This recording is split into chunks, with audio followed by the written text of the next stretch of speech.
సాధించడమే మీ లక్ష్యమా? ఎంబీబీఎస్ సీట్ల గైడెన్స్ కోసం తప్పక విచ్చేయండి మెగా ఎడ్యుకేషన్ మేళా. మా ప్రభుత్వ ఎజెండాలో వ్యవసాయ రంగం అత్యంత ప్రాధాన్యత అంశంగా ఉంది. అందుకే ఇటీవల బడ్జెట్లో వ్యవసాయ అనుబంధ రంగాలకు భారీ మొత్తంలో 72,659 కోట్ల రూపాయలు కేటాయించాం. ఆహార ధాన్యాలతో సహా వివిధ పంటల ఉత్పత్తుల దిగుబడులను పెంచడం ద్వారా రైతన్నల ఆదాయం పెంచేందుకు మా ప్రభుత్వం కృషి చేస్తుంది. రైతులకు కావలసిన ఎరువులు, విత్తనాలు ప్రాథమిక వ్యవసాయ సహకార పరపతి సంఘాల ద్వారా పంపిణీ చేస్తున్నాం. ఈ ఏడాది వానాకాలం పంటకు జూలై 24 నాటికి 11,85,000 మెట్రిక్ టన్నుల ఎరువులు పంపిణీ చేశాం. ఇప్పటికీ ఇంకా 10,65,000 మెట్రిక్ టన్నుల ఎరువులు అందుబాటులో రైతులకు ఉన్నాయి.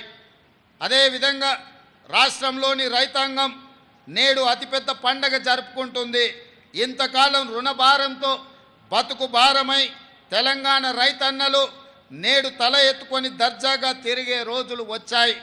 ఎన్నికల సందర్భంగా వరంగల్లో ప్రకటించిన రైతు డిక్లరేషన్కు అనుగుణంగా దేశంలో ఎక్కడా జరగని విధంగా రైతన్నలకు 2 లక్షల రూపాయల వరకు ఏకకాలంలో రైతు రుణమాఫీ చేసి రైతు కుటుంబాలను ఆదుకోవాలన్న ఆలోచన ఆ కార్యక్రమాన్ని మొదలుపెట్టి దిగ్విజయంగా ముందుకు తీసుకెళ్తున్నది ప్రజా ప్రభుత్వం. ఇది అసాధ్యమని చాలామంది వక్ర భాషలు చెప్పారు. కానీ మా ప్రభుత్వం మాట ఇచ్చిన ప్రకారం రైతన్నలకు 2 లక్షల రూపాయల వరకు ఏకకాలంలో రుణమాఫీ కార్యక్రమాన్ని అమలు చేసి చూపిస్తున్నాం. దీనిపై ప్రతిపక్షాలు రంధ్రాన్వేషణ చేస్తున్నాయి. ఈ సందర్భంగా నేను చెప్పదలుచుకున్నాను, పథకంలో అర్హులైన ప్రతి రైతుకు న్యాయం జరుగుతుంది. సాంకేతిక కారణాలతో ఎక్కడైనా చిన్న ఇబ్బందులు వస్తే వాటిని పరిష్కరించే బాధ్యత ప్రజా ప్రభుత్వం తీసుకుంటుంది, వ్యవసాయ శాఖ తీసుకుంటుంది.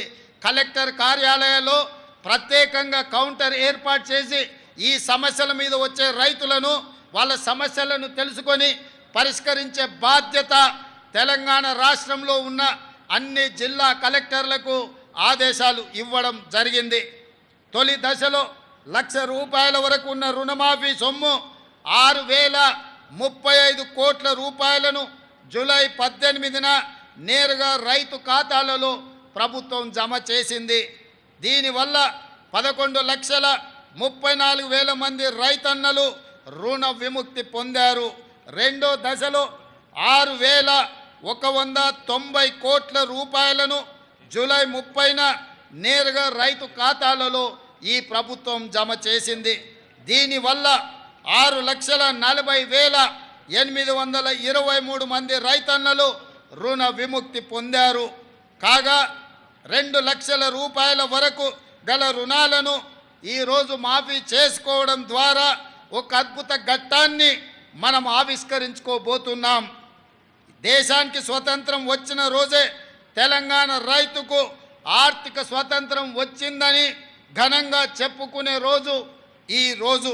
ఈ కార్యక్రమంతో మా జన్మ ధన్యమైందని మేము భావిస్తున్నాం. ఎందుకంటే దేశానికి పట్టెడు అన్నం పెట్టే అన్నదాత సుఖ సంతోషాలతో ఉంటే దేశం సుభిక్షంగా ఉంటుందని మేము ప్రగాఢంగా విశ్వసిస్తున్నాం. అందుకే 31,000 కోట్ల రూపాయలు వెచ్చించి రైతులను రుణ విముక్తుడిని చెయ్యాలని ప్రజా ప్రభుత్వం నిర్ణయం తీసుకోవడం జరిగింది.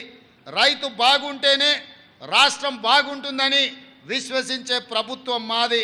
అర్హులైన రైతులందరికీ రైతు భరోసా పథకాన్ని ఎకరానికి 15,000 రూపాయల చొప్పున అందించాలన్నది మా ప్రభుత్వం యొక్క సంకల్పం.